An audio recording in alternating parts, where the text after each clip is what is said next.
Team അവന്യൂന്റെ ഈ option video സീരീസിൽ നമ്മൾ ഓപ്ഷൻ ഗ്രീക്സിനെ പറ്റി, ചാർട്ട് പാറ്റേൺസിനെ പറ്റി, അതുപോലെ തന്നെ ഓപ്പൺ ഇൻട്രസ്റ്റ് തുടങ്ങി ഓപ്ഷൻ ട്രേഡിങ്ങിനെ അഫക്ട് ചെയ്യുന്ന എല്ലാ കാര്യങ്ങളെ പറ്റിയും വ്യക്തമായി തന്നെ പറഞ്ഞിട്ടുണ്ടായിരുന്നു. ഇന്നത്തെ വീഡിയോയിൽ നമ്മൾ നോക്കുന്നത് ഒരു option buying and option selling ചെയ്യുമ്പോൾ എന്തൊക്കെ കാര്യങ്ങളാണ് ശ്രദ്ധിക്കേണ്ടത്. This is Kishore Kumar, founder of Team Avenue. Welcome to our option trading master class.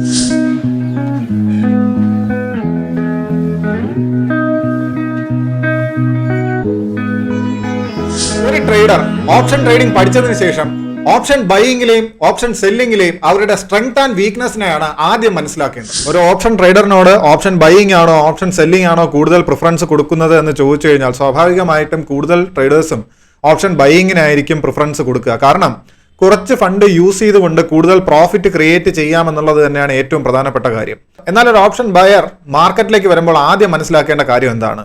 പ്രധാനമായിട്ടും ഇന്നത്തെ ദിവസം മാർക്കറ്റ് ഡയറക്ഷണൽ ആണോ നോൺ ഡയറക്ഷണൽ ആണോ എന്ന് ഒരു ഓപ്ഷൻ ബയറിന് തിരിച്ചറിയാൻ കഴിയണം. അതിന് ഒരു ട്രേഡർ ടെക്നിക്കൽ അനാലിസിസ് എന്താണെന്ന് കൃത്യമായി പഠിച്ചാൽ മാത്രം മതി. മാർക്കറ്റിന്റെ ലെവൽസ് എന്താണെന്ന് മനസ്സിലാക്കുക, അതിനനുസൃതമായി മാർക്കറ്റ് എങ്ങനെ മൂവ് ചെയ്യുന്നു, അതുപോലെ തന്നെ ഈ മാർക്കറ്റ് മൂവ് ചെയ്യുന്നത് മാത്രം മനസ്സിലാക്കിയാൽ പോരാ, കൂടെ ഏത് ഓപ്ഷനാണ് സെലക്ട് ചെയ്യേണ്ടത്, നമുക്ക് ട്രേഡ് ചെയ്യാനായിട്ട് ഏത് ഓപ്ഷനാണ് സെലക്ട് ചെയ്യേണ്ടതെന്നും കൂടെ ഒന്ന് ശ്രദ്ധിച്ചാൽ തന്നെ ഒരു ഓപ്ഷൻ ബയറിന് തീർച്ചയായിട്ടും അന്നത്തെ ദിവസം മാർക്കറ്റിനകത്ത് എൻട്രി ചെയ്തുകൊണ്ട് അത്യാവശ്യം ഒരു പ്രോഫിറ്റ് ക്രിയേറ്റ് ചെയ്യാൻ പറ്റുന്നത് തന്നെയാണ്. പ്രശസ്തനായ ബ്രൂസ്ലി പറഞ്ഞൊരു സ്റ്റേറ്റ്മെന്റ് ഉണ്ട്, 1000 വിദ്യ പഠിച്ച ഒരാളെ എനിക്ക് ഭയമില്ല, എന്നാൽ ഒരു വിദ്യ 1000 തവണ പ്രാക്ടീസ് ചെയ്ത ഒരാളെ ഞാൻ ഭയക്കുന്നു. തീർച്ചയായിട്ടും ഒരു ഓപ്ഷൻ ബയറെ സംബന്ധിച്ച് മനഃപ്പാടമാക്കേണ്ട വാക്കുകളാണിത്. എന്തുകൊണ്ടെന്നാൽ മാർക്കറ്റിന്റെ മൂവ്മെന്റ് ഏത് ഡയറക്ഷൻ ആണെന്ന് മാർക്കറ്റിനെ കൃത്യമായി ഒബ്സർവ് ചെയ്തുകൊണ്ട് ഒരു ഓപ്ഷൻ ബയറിനെ മനസ്സിലാക്കാൻ കഴിഞ്ഞാൽ തന്നെ ആ വ്യക്തിക്ക് തീർച്ചയായിട്ടും മാർക്കറ്റിൽ സക്സസ് ആകാൻ കഴിയും. ഇനി എന്റെ എക്സ്പീരിയൻസിൽ നിന്ന് മാർക്കറ്റിനകത്ത് ഒരു ഓപ്ഷൻ ബയർ മനസ്സിലാക്കിയിരിക്കേണ്ട ഏറ്റവും പ്രധാനപ്പെട്ട കാര്യം, ഞാനൊരു ഓപ്ഷൻ ബയറാണ്. അതുകൊണ്ട് തന്നെ ഞാൻ എപ്പോഴും ചെയ്യുന്നൊരു കാര്യം എന്താണെന്ന് വെച്ച് കഴിഞ്ഞാൽ, എനിക്ക് നാളത്തെ ദിവസത്തെ മാർക്കറ്റിനെ പറ്റി ഒരു ഐഡിയ ഇല്ല എന്നുണ്ടെങ്കിൽ ഞാൻ ഒരു കാരണവശാലും ഓപ്ഷൻ അടുത്ത ദിവസത്തേക്ക് ഹോൾഡ് ചെയ്യില്ല. അതായത് ഞാൻ ഇൻട്രാഡേയിൽ മാത്രമേ ഓപ്ഷൻ ബൈയിങ് എപ്പോഴും പ്രിഫർ ചെയ്യാറുള്ളൂ. എന്തുകൊണ്ടാണ് ഓപ്ഷൻ ബൈയിങ് ഇൻട്രാഡേയിൽ മാത്രം ഞാൻ പ്രിഫർ ചെയ്യുന്നതിനുള്ള 4 കാരണങ്ങൾ പറയാം. ഒന്നെന്ന് പറയുന്നത്, മാർക്കറ്റ് അടുത്ത ദിവസം ഓപ്പൺ ചെയ്യുമ്പോൾ നമ്മൾ ഉദ്ദേശിക്കുന്ന ഡയറക്ഷനിൽ ഓപ്പൺ ചെയ്യുക എന്നുള്ളതാണ് ഏറ്റവും പ്രധാനപ്പെട്ട കാര്യം. ഇതിന് മാർക്കറ്റിൽ ഒരു 30-70 ചാൻസ് മാത്രമാണ് ഉള്ളത്. ഇനി ഓപ്പൺ ചെയ്ത് നമുക്ക് പോസിറ്റീവ് ആണ്, നമ്മൾ ഉദ്ദേശിക്കുന്ന ഡയറക്ഷനിലാണ് മാർക്കറ്റ് ഓപ്പൺ ചെയ്തു എന്ന് വെച്ചോളൂ. ഇത് സ്ലൈറ്റ്ലി പോസിറ്റീവ് ആയിട്ടാണ് മാർക്കറ്റ് ഓപ്പൺ ചെയ്യുകയാണെന്നുണ്ടെങ്കിൽ സ്വാഭാവികമായിട്ടും നമുക്ക് ഓപ്ഷൻ പ്രോഫിറ്റ് അല്ല തരുന്നത്, അതിന് പകരം ലോസ് വരാനുള്ള സാധ്യതയാണ് കൂടുതൽ.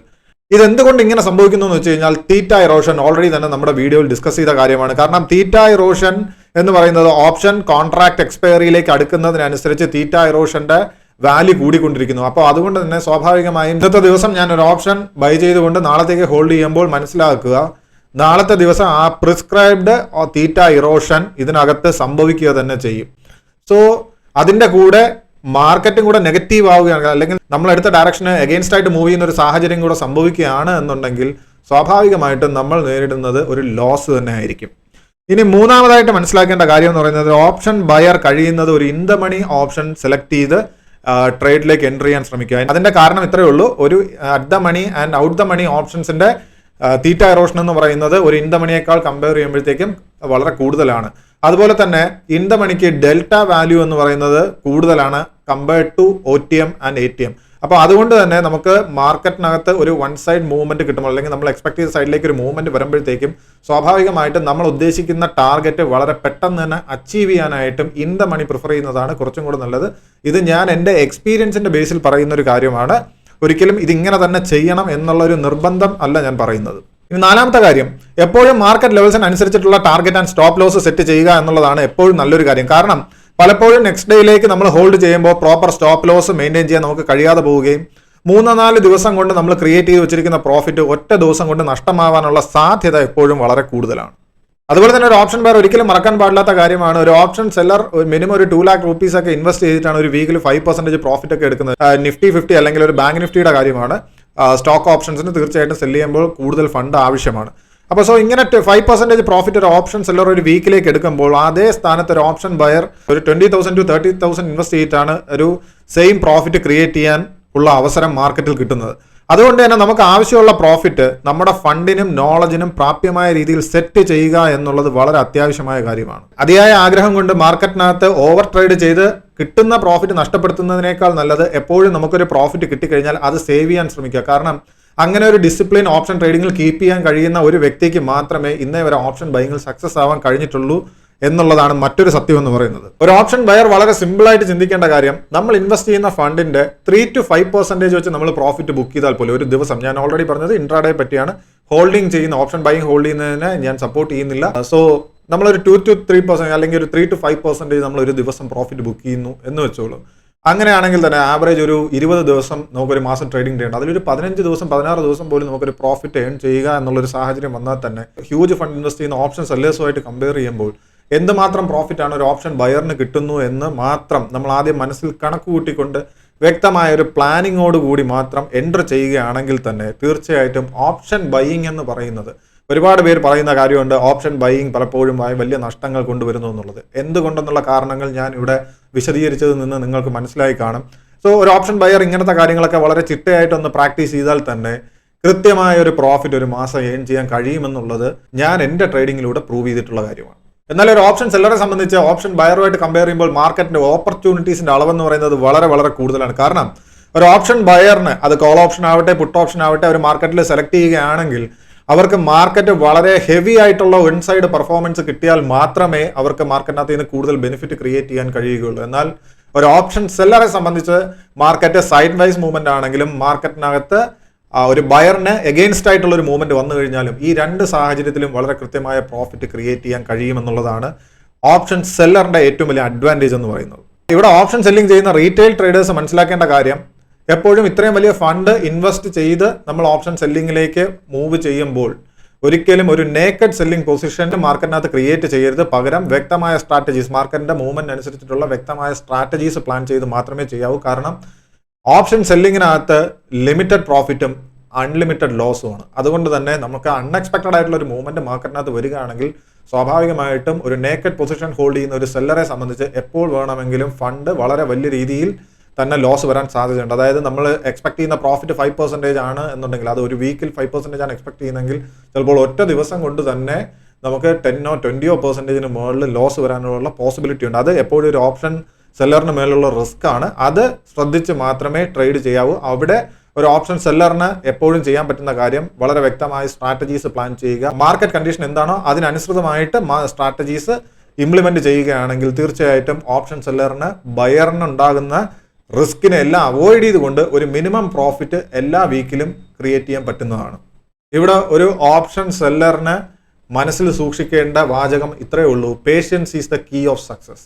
ക്ഷമയോടുകൂടി കാത്തിരിക്കും. ഇവിടെ ഒരു option buyer intraday trade prefer ചെയ്യാൻ നിർബന്ധിതനാവുമ്പോൾ ഒരു ഓപ്ഷൻ സെല്ലറെ സംബന്ധിച്ച് ഒരു ട്രേഡിലേക്ക് എൻട്രി ചെയ്ത് കോൺട്രാക്ട് എക്സ്പയറി വരെ വെയിറ്റ് ചെയ്യുമ്പോഴാണ് മാക്സിമം ബെനിഫിറ്റ് കിട്ടുന്നത്. അതെന്തുകൊണ്ടാണ് എന്ന് ചോദിച്ചു കഴിഞ്ഞാൽ തീറ്റ ഇറോഷന്റെ ബെനിഫിറ്റ് സെല്ലറിന് എപ്പോഴും മാക്സിമം കിട്ടുന്നു എന്നുള്ളത് കൊണ്ട് തന്നെയാണ്. തീറ്റ ഇറോഷൻ എപ്പോഴും ഒരു കോൺട്രാക്ടിന്റെ തുടക്കത്തിനുള്ളതിനേക്കാൾ കോൺട്രാക്ട് എക്സ്പയറിയോട് അടുക്കുന്നതിനനുസരിച്ച് അത് മാക്സിമത്തിൽ പോവുകയും ഓപ്ഷൻ സെല്ലറിന് അതിന്റെ മാക്സിമം ബെനിഫിറ്റ് കിട്ടുകയും ചെയ്യുന്നു. അതുപോലെ തന്നെ മാർക്കറ്റ് ഹൈ വോളറ്റൈൽ ആയിട്ട് നിൽക്കുന്ന സമയം നമ്മൾ പഠിച്ചിട്ടുണ്ടായിരുന്നു ഇംപ്ലൈഡ് വോളറ്റൈലിറ്റി ആൻഡ് വേഗ എന്താണെന്നുള്ളത്. സോ മാർക്കറ്റ് ഹൈ വോളറ്റൈൽ ആയിട്ട് നിൽക്കുന്ന സമയത്ത് മാർക്കറ്റിന്റെ വോളറ്റൈലിറ്റി സെറ്റിൽ ഡൗൺ ചെയ്യുന്ന സാഹചര്യം ഒരു ഓപ്ഷൻ സെല്ലറിന് മുൻകൂട്ടി കാണാൻ കഴിഞ്ഞാൽ ആ ഒരു സാഹചര്യത്തെ ഉപയോഗപ്പെടുത്തിക്കൊണ്ട് തന്നെ കൃത്യമായ സ്ട്രാറ്റജീസ് ഇംപ്ലിമെന്റ് ചെയ്യാൻ കഴിഞ്ഞാൽ ഓപ്ഷൻ സെല്ലിങ്ങിന്റെ മാക്സിമം ബെനിഫിറ്റ് കിട്ടും. നമുക്ക് ഓരോരുത്തർക്കും അറിയാം ഇംപ്ലൈഡ് വോളറ്റൈലിറ്റി 1% കുറഞ്ഞു കഴിഞ്ഞാൽ ഓൾമോസ്റ്റ് 3% മുകളിൽ വീഗ ഡൗൺ ആവുകയും ഓപ്ഷന്റെ മൂവ്മെന്റ് സ്വാഭാവികമായിട്ട് കുറയുകയും അതുകൊണ്ട് തന്നെ ഓപ്ഷന്റെ പെർഫോമൻസ് കുറയുന്നത് കാരണം ഈ പെർഫോമൻസ് കുറയുന്ന ആ ഒരു സാഹചര്യം ഓപ്ഷൻ സെല്ലറിന് അനുകൂലമായിട്ട് ലഭിക്കുന്നതുമായിരിക്കും. ഒരു ഓപ്ഷൻ സെല്ലർ എപ്പോഴും ശ്രദ്ധിക്കേണ്ട ഏറ്റവും പ്രധാനപ്പെട്ട കാര്യം, ഓൾറെഡി ഓപ്ഷൻ ബയറിനോട് പറഞ്ഞ പോലെ തന്നെ non directional and directional market.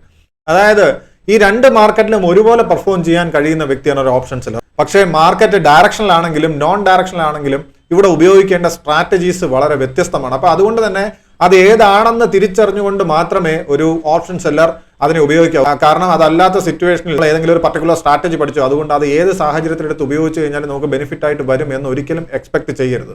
So ഒരു ഓപ്ഷൻ സെല്ലറെ സംബന്ധിച്ച് മാർക്കറ്റിന്റെ മൂവ്മെന്റ്, അതുപോലെ തന്നെ തീറ്റ ഇറോഷൻ, അതുപോലെ തന്നെ വോളറ്റാലിറ്റി, ഈ 3 സാഹചര്യങ്ങൾ അനുകൂലമാക്കി എടുത്തുകൊണ്ട് ഏറ്റവും മികച്ച പ്രോഫിറ്റ്, അതിനേക്കാൾ ഉപരി ഏറ്റവും മിനിമം ലോസിൽ നിർത്തിക്കൊണ്ട് അല്ലെങ്കിൽ മിനിമം ലോസ് മാത്രം കീപ്പ് ചെയ്തുകൊണ്ട് നമുക്ക് ഏറ്റവും മികച്ച പ്രോഫിറ്റ് കൺസിസ്റ്റന്റ് ആയിട്ട് മാർക്കറ്റിൽ ക്രിയേറ്റ് ചെയ്യാൻ ഒരു ഓപ്ഷൻ സെല്ലറിനാണ് ഏറ്റവും കൂടുതൽ അവസരമുള്ളത്. പലപ്പോഴും ഓപ്ഷൻ ട്രേഡിംഗിലേക്ക് കടന്നു വരുന്ന പുതിയ ആളുകൾക്ക് പറ്റുന്ന ഒരു വലിയൊരു മിസ്റ്റേക്ക് ഉണ്ട്. കുറച്ച് സ്ട്രാറ്റജീസ് ഒക്കെ എടുത്ത് പഠിക്കും. ഓപ്ഷൻ ട്രേഡിങ്ങിനെ പറ്റി പഠിക്കുന്നു, അതിനുശേഷം കുറച്ച് സ്ട്രാറ്റജീസ് ഒക്കെ എടുത്ത് പഠിക്കുകയും അതിനെ കുറച്ചൊന്ന് ചാർട്ടിലൊക്കെ ബാക്ക് ടെസ്റ്റ് ചെയ്ത് നോക്കുമ്പോൾ 70-80% ആക്യുറസി ഉള്ളതായിട്ട് സ്വയം തീരുമാനിക്കുകയും ചെയ്തുകൊണ്ട് ലൈവ് മാർക്കറ്റിൽ പേപ്പർ ട്രേഡ് ചെയ്ത് അത് എത്രത്തോളം സക്സസ് ആണ് എന്ന് തിരിച്ചറിയാതെ ഫണ്ട് ഇൻവെസ്റ്റ് ചെയ്തുകൊണ്ട് മാർക്കറ്റിലേക്ക് മുന്നേറാൻ ശ്രമിക്കും. എൻ്റെ എക്സ്പീരിയൻസിൽ നിന്ന് പറയട്ടെ, മാർക്കറ്റിനകത്തെ എല്ലാ സ്ട്രാറ്റജീസും വർക്ക് ചെയ്യുന്നത് മാർക്കറ്റിന്റെ മൂവ്മെന്റിനെ ഡിപ്പെൻഡ് ചെയ്തുകൊണ്ടാണ്.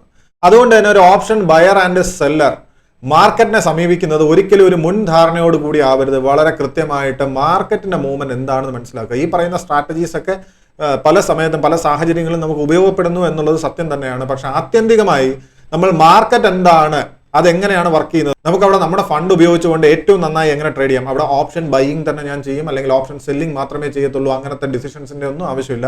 മാർക്കറ്റിന്റെ സാഹചര്യങ്ങൾക്ക് അനുസരിച്ച് ട്രേഡ് ചെയ്യാനുള്ള ഒരു ഡിസിപ്ലിൻ ക്രിയേറ്റ് ചെയ്യുക എന്നുള്ളതാണ് ഓരോ ട്രേഡറിന്റെ ഒരു ഉത്തരവാദിത്വം എന്ന് പറയുന്നത്. ഇവിടെ മനസ്സിലാക്കേണ്ട മറ്റൊരു കാര്യം, ഓപ്ഷൻ ട്രേഡിംഗ് എന്ന് പറയുന്നത് ഒരു ഇൻവെസ്റ്റ്മെന്റ് അല്ല, അത് ലൈക്ക് ഒരു ബിസിനസ് ആണ്. ബിസിനസ്സിലേക്ക് ഇൻവെസ്റ്റ് ചെയ്യുമ്പോൾ തീർച്ചയായിട്ടും ഒരു ട്രേഡർ മനസ്സിലാക്കിയിരിക്കേണ്ട കാര്യം, ഇവിടെ ലാഭം കിട്ടുന്നു എന്ന് പറയുന്നത് പോലെ തന്നെയാണ് ഇവിടെ നഷ്ടവും സംഭവിക്കാനുള്ള സാഹചര്യമുണ്ട്. സോ എന്ത് നഷ്ടം വരുന്നു എന്നുള്ളതല്ല, ആ നഷ്ടത്തിനെ നമ്മൾ എങ്ങനെ മാനേജ് ചെയ്യുന്നു, അതിൽ നിന്ന് നമ്മൾ എങ്ങനെ ലാഭത്തിലേക്ക് ആ ബിസിനസ്സിനെ തിരിച്ചു കൊണ്ടുവരുന്നു എന്നുള്ളതാണ് ഒരു ബിസിനസ്മാന്റെ സക്സസ് എന്ന് പറയുന്നത്. ഇത് തന്നെയാണ് ഒരു ഓപ്ഷൻ ട്രേഡറിന്റെ. അതൊരു ഓപ്ഷൻ ബയർ ആവട്ടെ, ഒരു ഓപ്ഷൻ സെല്ലർ ആവട്ടെ, നിങ്ങൾ ഈ ഒരു ബിസിനസ് മൈൻഡോട് കൂടിയാണ് ഓപ്ഷൻ ട്രേഡിങ്ങിനെ സമീപിക്കുകയാണെങ്കിൽ മാർക്കറ്റ് എന്താണ് എന്ന് മനസ്സിലാക്കാൻ ശ്രമിക്കുകയും സാഹചര്യങ്ങൾക്കനുസരിച്ച് നിങ്ങൾക്ക് ഇവിടെ പ്രവർത്തിക്കാനും കഴിഞ്ഞു കഴിഞ്ഞാൽ തീർച്ചയായിട്ടും ഓപ്ഷൻ ട്രേഡിങ്ങിൽ നിന്ന് കിട്ടുന്ന ബെനിഫിറ്റ് മറ്റ് ഒരു ഇൻവെസ്റ്റ്മെന്റിൽ നിന്നും കിട്ടില്ല എന്ന് എനിക്ക് 100% പറയാൻ കഴിയും. ഓപ്ഷൻ ബൈയിങ്ങിലും സെല്ലിങ്ങിലും ഒരു ട്രേഡർ എൻ്റർ ചെയ്യുമ്പോൾ ശ്രദ്ധിക്കേണ്ട കാര്യങ്ങളെ പറ്റിയാണ് ഞാൻ ഈ വീഡിയോയിൽ ഡിസ്കസ് ചെയ്തത്. ഓപ്ഷൻ ബേസിക്കിന്റെ ഈ സീരീസ് ഇവിടെ അവസാനിക്കുകയാണ്.